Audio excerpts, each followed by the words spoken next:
Hello दोस्तों, Gyandeep study centre में आपका स्वागत है। आज मैं रेलवे एनटीपीसी का क्वेश्चन सॉल्व कराऊंगा मैथ का। ठीक है, यदि मेरा चैनल अच्छा लगेगा तो मेरे चैनल को like and comment and subscribe करें। ठीक है, देखिए आज मैं क्वेश्चन बता रहा हूँ। कह रहा है कि 300 से 1000 के बीच कितनी ऐसी संख्याएं हैं जो 7 से विभाजित है। तो देखिए यहाँ पर दिया हुआ है 300, यहाँ पर दिया हुआ है 700 इसके बीच में 700 है और 1000 है। कितना है? 1000 है। कह रहा है कि कितनी ऐसी संख्या है जो 7 से विभाजित है। दोनों का अंतर कितना है घटा लेंगे आराम से। अंतर देखिए तो 700 का है क्या? 700 का है। 7 से जिससे विभाजित होने का पूछेगा उससे क्या करेंगे? डिवाइड कर देंगे, भाग दे देंगे। 100 बार में कट जाएगा। यानी कि कहीं ना कहीं 300 से 1000 के बीच में कितनी संख्याएं होगी? 100 ऐसी संख्याएं हैं जो 7 से विभाजित होगी। ठीक है, अब देखिए हम चलते हैं अगला मैथ में क्या कह रहा है। कह रहा है कि एक पहिया 11 किलोमीटर की दूरी 700 चक्कर लगा करके पूरी करती है, तो पहिए का व्यास क्या होगा? देखिए पहिया यानी कि पहिया कैसा होता है? वृत्ताकार होता है। ऐसा ही होता है ना जी। ये वृत्त का केंद्र होता है, यहाँ से यहाँ तक को व्यास बोलते हैं। इसी को हम लोग व्यास कहते हैं। अब वृत्त का इसको त्रिज्या बोलते हैं। दो को त्रिज्या मिलता है तो एक व्यास का निर्माण होता है। अब वृत्त के सबसे बड़ी जीवा को ही व्यास कहते हैं। ठीक है, तो 11 किलोमीटर की दूरी तय करता है। 11 किलोमीटर दूरी तय करता है कब? जब इस पर 700 चक्कर लगाता है। तो पहिया 700 चक्कर बार घूमेगा तो समझ जाइए कि वो क्या होगा? 11 किलोमीटर की दूरी तय कर लेगा। तो कहने का मतलब है कि 700 चक्कर लगाता है तो 11 किलोमीटर दूरी तय करता है। तो देखिए तो 700 चक्कर जो है 11,000 मीटर के बराबर होगा, क्योंकि 1 किलोमीटर बराबर 1000 मीटर होता है। इसीलिए मैंने यहाँ पर लिखा। तो एक चक्कर का हम पहले निकाल लेते हैं। तो 11,000 बाटा में क्या हो जाएगा? 700 हो जाएगा ये मीटर। 2 को 0 से 2 को 0 खत्म। यानी कि एक चक्कर जो होगा किसके? 110 बटा में 7 मीटर के बराबर। यानी कि वो पहिया एक चक्कर घूमता है तो 110 बटा में 7 मीटर की दूरी तय करता है। तो कह रहा है यहाँ पर हमको निकालना है। तो एक चक्कर क्या होता है? वृत्त के हमारा परिधि बराबर क्या होता है? वृत्त के परिधि एक चक्कर को कहते हैं 2 पाई आर होता है। तो यहाँ पर क्या लिखेंगे? देखिए तो 2 पाई आर बराबर 110 बटा में 7। तो देखिए 2 यहाँ पर बना देते हैं। 2 गुने पाई का मान 22 बटा में 7 गुने आर हमको नहीं पता है। आर निकलेगा तभी ना व्यास निकलेगा जी। 110 बटा में क्या होगा? 7 होगा। 7 से 7 खत्म। 22 5 110 यानी कि आर बराबर है गुणा में तो भागा में चल जाएगा तो 5 बटा में 2 यानी कि आर का मान कितना हो जाएगा? 2.5 मीटर हो गया। यानी कि 5 का आधा 2.5 ना होता है 2.5 मीटर। अब कहने का मतलब है कि 2.5 मीटर हो गया त्रिज्या, तो व्यास कितना हो जाएगा? तो हम जानते हैं कि व्यास बराबर क्या होता है? व्यास बराबर 2 गुने त्रिज्या यानी कि 2 गुने 2.5 यानी कि कितना हो जाएगा? 5 मीटर का हो जाएगा, है ना। तो उस पहिए का जो व्यास होगा कितना मीटर का हो जाएगा? 5 मीटर का हो जाएगा। ठीक है, अब देखिए अगला प्रश्न क्या कह रहा है। एक वस्तु को 1360 रुपया में बेचा जाता है। एक वस्तु को 1360 रुपया में बेचा जाता है तो उसको 15% की हानि होती है। एक व्यक्ति है, उसके पास कोई वस्तु है, उसको बेच रहा है। ठीक है, तो कह रहा है वो व्यक्ति कि मैं इस वस्तु को 1360 रुपया में बेचता हूँ तो 15% की हानि हो रहा है। ठीक है, तो कितना रुपया में बेचूंगा कि 10% का लाभ होगा, यही ना बताना है जी। तो देखिए 1360 रुपया में बेचता है तो 15% का हानि होता है। यानी कि कहीं ना कहीं वो 85% पर बेचा होगा तो 1360 रुपया का होगा। कितना रुपया? 1360 रुपया का 85% बराबर। तो कितना रुपया में? 110 रुपया लाभ पर कह रहा है। यही 85 किया। हानि कहता है तो 100 में से घटा देते हैं। जितना परसेंट कम कहता है उतना परसेंट घटा देते हैं। किस में से? 100 में से। और जितना परसेंट बेसी लाभ कहता है ना उसको 100 में जोड़ दिया जाता है। तो 15% कम कह रहा था, हानि का मतलब कम होता है। तो 15% हानि कह रहा है तो 100 में से 15 घटाएंगे 85% होगा ना जी। तो 85% की तुलना कर देंगे किससे? 1360 रुपया से, क्योंकि ये भी हानि है। हानि को ही इतना रुपया में न कर रहा है जी, खरीद रहा है, बेच रहा है। तो देखिए तो इसलिए कितना परसेंट लाभ पर? 10% लाभ पर। तभी मैंने बताया कि जितना प्रतिशत का लाभ कहेगा 100 में बढ़ा देंगे। तो 100 में बढ़ाएंगे 10% तो 110% का पूछ रहा है। तो देखिए 1360 बाटा में 85% मतलब का 1% का, तो 85 हो जाएगा। कहने का मतलब है कि 85% को बेच रहा है, माने 85% को 1360 रुपया में बेच रहा है, 1% को कितना था 1360 बटा 85, इसलिए 110% को कितना, इतना छिपा हुआ होता है इसमें, 110 ले हम क्या कर देंगे, गुणा कर देंगे। अब देखिए तो ये कटेगा, 5 से कटेगा, 17 से कटेगा, इसको कटा देंगे, हमारा सॉल्यूशन हो जाएगा। तो इसको कटाएंगे तो कितना हो जाएगा, 5 से कटाइए, 5 से कटाएं, 5 से कटेगा तो ये 17 बार में कटेगा, 17 दूना 34 कटा देगा, नहीं कटेगा। 5 से 17 बार में इसको कटाएंगे तो 22 5 110 होता है। फिर ये देखिए तो ये 17 से कटेगा क्या, हाँ कटेगा, 17 से 17 17 6 7 8 बार में कटेगा, 80 बार में कटेगा, यानी कि 8 दूना 16 के 6 हासिल है, 16 1 17 है 0, यानी कि वह 1760 रुपया में बेचता है तो 10% का लाभ हो जाएगा उस व्यक्ति को, ठीक है, यानी कि 1760 हो जाएगा रुपया में बेचेगा, ठीक है। अगला प्रश्न देखिए, कह रहा है कि मोहन ने 20 केजी सेब 50 रुपए प्रति केजी के दर से खरीदा। खरीदने वाले को क्रयमूल्य बोलते हैं और बेचने वाले को विक्रयमूल्य बोलते हैं। तो देखिए तो यहाँ पर क्या हो रहा है, 1 केजी प्रति मतलब 1 होता है, यानी कि 1 केजी वो सेब खरीद रहा है तो उसको 50 रुपया खर्च लग रहा है, 50 रुपया का खरीदा है।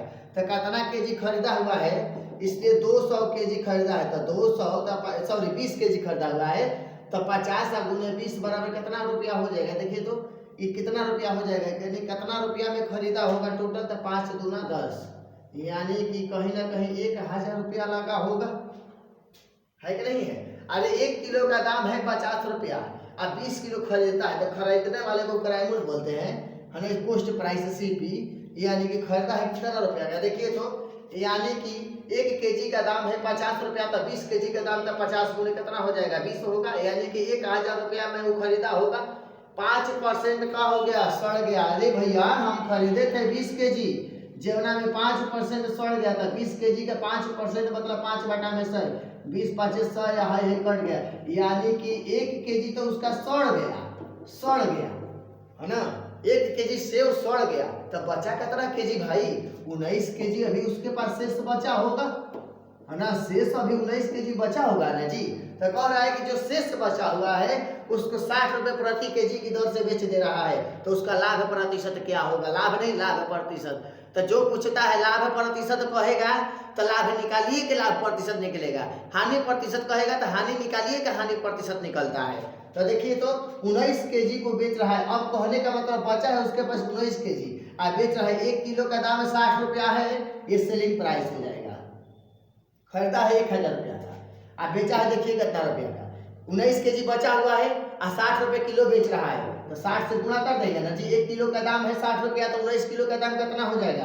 तो देखिए तो 19 छक्का कितना हो जाएगा, 6 9 54 के 4, यानी कि 19 5 95 या 19 छक्का 114 से होता है, यानी कि 1440 रुपया का वो क्या करता है, बेच देता है। 1440 रुपया का 1140 ना होगा जी, 14 से होता है ना, 1140 रुपया का क्या कर देता है, बेच दिया। अरे भाई खरीदा है कितना रुपया का, 1000 रुपया का, बेचा है कितना रुपया का, 1140 रुपया का, फायदा कितना का हुआ उसको, लाभ जी। तो यहाँ से लाभ देखिए तो घटाएंगे तो 140 रुपया का लाभ हुआ, तो कह रहा है कि लाभ तो निकल गया, लेकिन लाभ प्रतिशत पूछ रहा है ना, कि यही मार देंगे हो, लाभ प्रतिशत, यानी कि प्रॉफिट परसेंट बराबर फॉर्मूला क्या होता है, लाभ प्रतिशत बराबर लाभ बाटा में क्रयमूल्य गुने का 100 होता है, यानी कि प्रॉफिट परसेंट बराबर प्रॉफिट बाटा सीपी गुने 100। प्रॉफिट कितना आया देखिए तो 140, बाटा में कितना रुपया का खरीदा है, 1000 का गुने 100, 2 गो जीरो 3 गो जीरो से कट गया, यानी कि 14% का क्या होगा उस व्यक्ति को, है ना, लाभ होगा। कितना प्रतिशत का, 14% का लाभ होगा, ठीक है। चलिए इसके बाद आगे देखिए मैथ क्या दिया हुआ है, इस सबको हम मिटाते हैं। अगला कह रहा है ए स्क्वायर, मिट भी नहीं रहा है, देखिए ए स्क्वायर माइनस बी स्क्वायर, बस यहीं पर इसको बना देंगे। ए स्क्वायर माइनस बी स्क्वायर देखिए दिया हुआ है, ए स्क्वायर माइनस बी स्क्वायर, आप भागे दिया हुआ है ए माइनस बी, आप बराबर दिया हुआ है 25, तो कह रहा है ए माइनस बी बराबर हुआ, ठीक है जी। तो देखिए तो ए स्क्वायर माइनस बी स्क्वायर बराबर सूत्र क्या होता है, ए प्लस बी इंटू ए माइनस बी। अब भागा का मतलब आटा में ए माइनस बी लिख सकते हैं ना जी। अब बराबर क्या दिया हुआ है 25, है दोनों कट जाएगा क्या, तो कितना हो जाएगा ए प्लस बी बराबर ए प्लस बी, सॉरी यहाँ पर दिया हुआ है, यहाँ पर प्लस का पूछ रहा है, शायद क्वेश्चन में मिसप्रिंटिंग होगा, ए माइनस बी पूछ रहा है, ए माइनस बी का वैल्यू पूछिए रहा है। यहाँ पर ए प्लस बी दिया हुआ है, सॉरी यहाँ पर ए प्लस बी दिया हुआ है नीचे ना, यहाँ पर ए प्लस है तो यहाँ पर प्लस है, सॉरी ये अच्छा चलिए ना इसको माइनस कर देते हैं, तो देखिए तो ये कट जाएगा, तो ए माइनस बी बराबर कितना हो गया, ए माइनस बी बराबर हमारा 25 ही आंसर हो जाएगा। क्या कोई दिक्कत है इसमें? चलिए अगला देखिए, लास्ट बचा हुआ है, कह रहा है कि sin x minus cos x बराबर 0 है, तो sin के क्यू एक्स माइनस कॉस के क्यू एक्स बराबर क्या होगा। देखिए भाई कौन सी ऐसी संख्या है, कौन सा ऐसा संख्या है जो कॉस साइन दोनों में बराबर होता है, 45 डिग्री होता है, यानी कि कहीं ना कहीं हम 45 डिग्री रख सकते हैं जो दोनों में बराबर होता है, दोनों में कॉमन मिलता है। तो साइन 45 के भी मान 1/√2 होता है, ठीक है, इसका क्यूब कर देंगे, माइनस कॉस 45 के मान 1/√2 होता है, तो इसको क्यूब कर देंगे, इस जो भी आगे आराम से 0 हो जाएगा, कोई दिक्कत नहीं है। पावर कतना हो, जब एक ही संख्या हो प्लस माइनस में हो तो घर कट के 0 हो जाएगा, सॉल्यूशन करने की कोई जरूरत नहीं है उसमें। अब कह रहा है 0.037 को पी बटा क्यू के रूप में लिखे। देखिए कह रहा है, अगला प्रश्न कह रहा है 0. देखिए तो 0.037 पर रेकनिंग है। अरे रेकनिंग का मतलब क्या, रेकनिंग का मतलब क्या होता है, 0.037 पर रेकनिंग दिया है, इसको बार भी कहते हैं, क्या कहते हैं, बार कहते हैं। एक गो बार का मतलब क्या, एक गुना, दो गो बार का मतलब क्या, दो गुना। कब ना होगा, जब नीचे हटेगा, नीचे आएगा तब होगा। आ रहा है समझ में ना।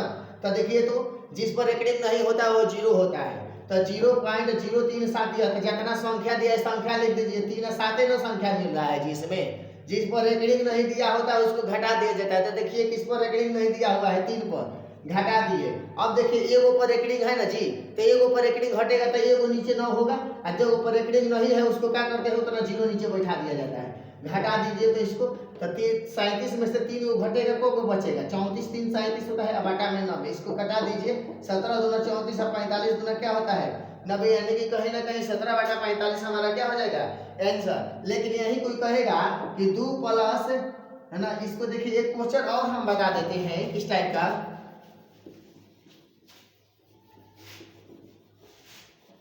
एक प्रश्न है, कोई कहेगा 2.3 पर रेकनिंग दिया हुआ है, कहेगा इसका क्वेश्चन क्या हो, इसका आंसर क्या होगा बताइए, है ना। ये 7 था, ये 8 नंबर क्वेश्चन लिखते रहे हम, है ना। 2.3 पर रेकनिंग दिया हुआ है, इसको बनाना होगा तो कैसे बनाएंगे, क्या हम इसको 2 + 0.3 पर रेकनिंग लिख सकते हैं ना जी। तो देखिए तो 2 + 3 पर रेकनिंग का मतलब क्या, 3/9 लिख सकते हैं, 1/3 होगा, यानी कि 2 + 1/3 हो जाएगा।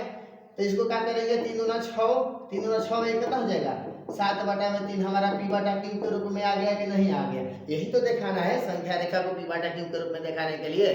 चलिए देख लेते हैं। अब कह रहा है HCF निकालने के लिए, कह रहा है कि 52 और 100 का HCF क्या होगा। यहाँ पर दिया हुआ है 52 दिया हुआ है, 52 है, और यहाँ पर दिया है 100, कह रहा है इसका HCF क्या होगा। हाईएस्ट कॉमन फैक्टर होता है, HCF का full form highest common factor होता है, जो कि जो सबसे बड़ी संख्या होती है, कॉमन मिलती है, वही हाईएस्ट होता है। देखिए 52, तो ये काम करेंगे, इसको हम 13 × 4 लिख सकते हैं 52 को, और इसको 25 × 4 लिख सकते हैं। दोनों में जो कॉमन मिलेगा वही हमारा HCF होता है। दोनों में क्या मिल रहा है, 4 मिल रहा है, तो HCF कितना हो जाएगा 4 हो जाएगा। आंसर सिंपल है। चलिए एक और क्वेश्चन देख लिया जाए, छोड़ देते हैं, और अगला भी देख लिया जाएगा, अगला पार्ट में बना देंगे और वीडियो, ठीक है। समझ में आया ना, ठीक है। जितना भी बताए हैं सब अच्छा ही होगा। मेरे चैनल यदि अच्छा लगा होगा तो सब्सक्राइब कीजिएगा ना। धन्यवाद।